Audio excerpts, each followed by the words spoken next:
Craft beer is absolutely everywhere at the moment. As a food journalist and a brewer myself, I'm really interested in what exactly craft beer is and which beers are actually any good. One of the really interesting trends right now is making beer with wild yeast, as opposed to yeast made in laboratories.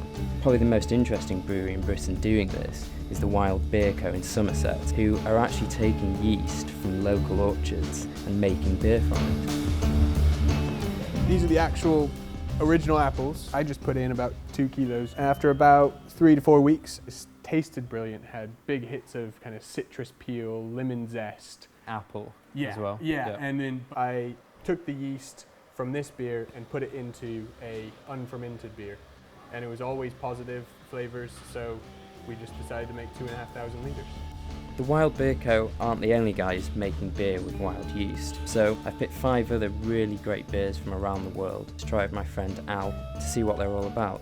What kind of flavour characteristics do wild beers generally have? Well, as a rule, Dan, your flavour characteristics from a wild beer will be sour, sharp, sometimes with a very dry finish, and also funky. What is this funk attribute that beer aficionados talk about? You know when you walk into a room and it can smell dank? That's sometimes unpleasant, but within a wild beer, it's deemed to be a positive note. Should we give them a go? Dan, they're not going to taste and drink themselves, mate, are they? Okay, so we've got a Tamar Creek, a really deep ruby red cherry beer. Looks interesting. Are these Cornish cherries? Yes, they're all from the West Country, mate. Local ingredients to this brewery, Dan. And even on the nose, the aroma I get from this straight away are the cherries.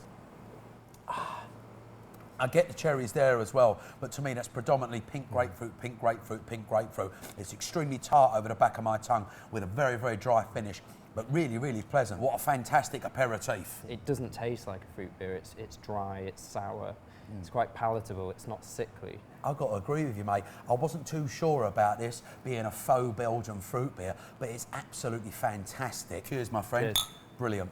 We've got Orval here. Dan, this is one of my favourite Trappist beers. What exactly is a Trappist beer? It must be brewed in the confines of a monastery, and it must be brewed either under the direct supervision of monks or by monks themselves. Look at that. It's like a pillow, bruv.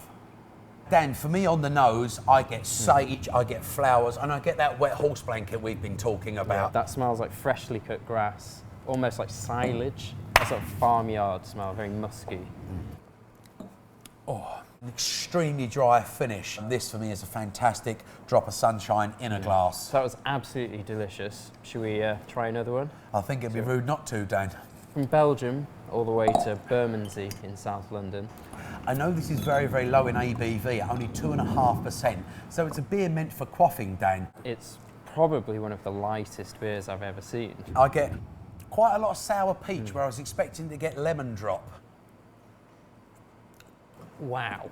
I think that's That absolutely is- fantastic. No? I could That drink is pints so sour to me. Really? Almost too sour. I mean, I love the Kernel. I think they make some fantastic pale ales. It's but too the late sour, to backtrack now, Dan. sour Too bit's late to too much. backtrack now. You go and get the next one, Dan. Right. I'll make sure this is okay. Great.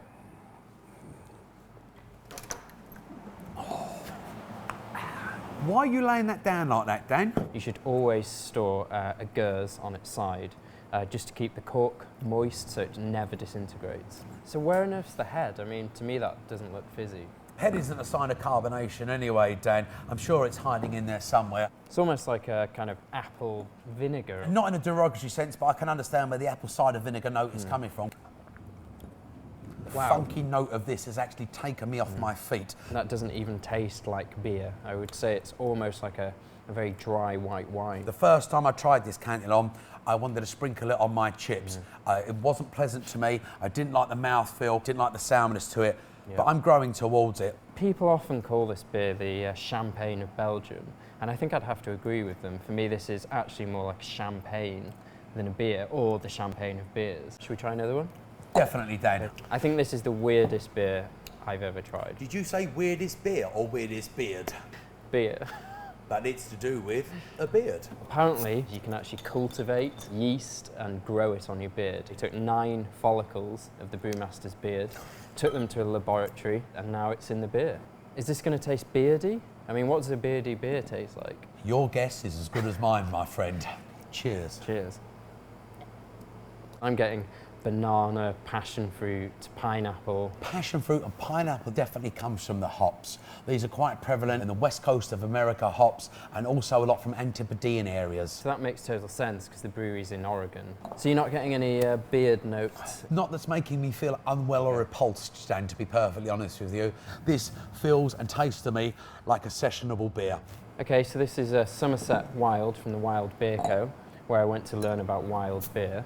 It's almost like lemon juice. It's probably one of the true British terroir beers. So it's actually made with yeast from local orchards. Funny that you should say that, Dan, because I pick up cider lemon sherbet.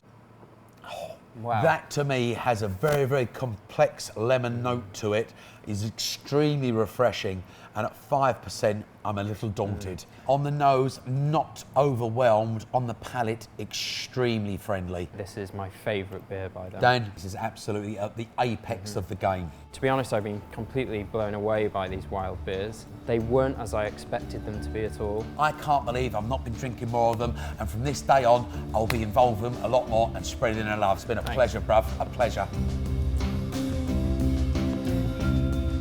I always was a fan of beer, and this whole system I built from the ground up myself.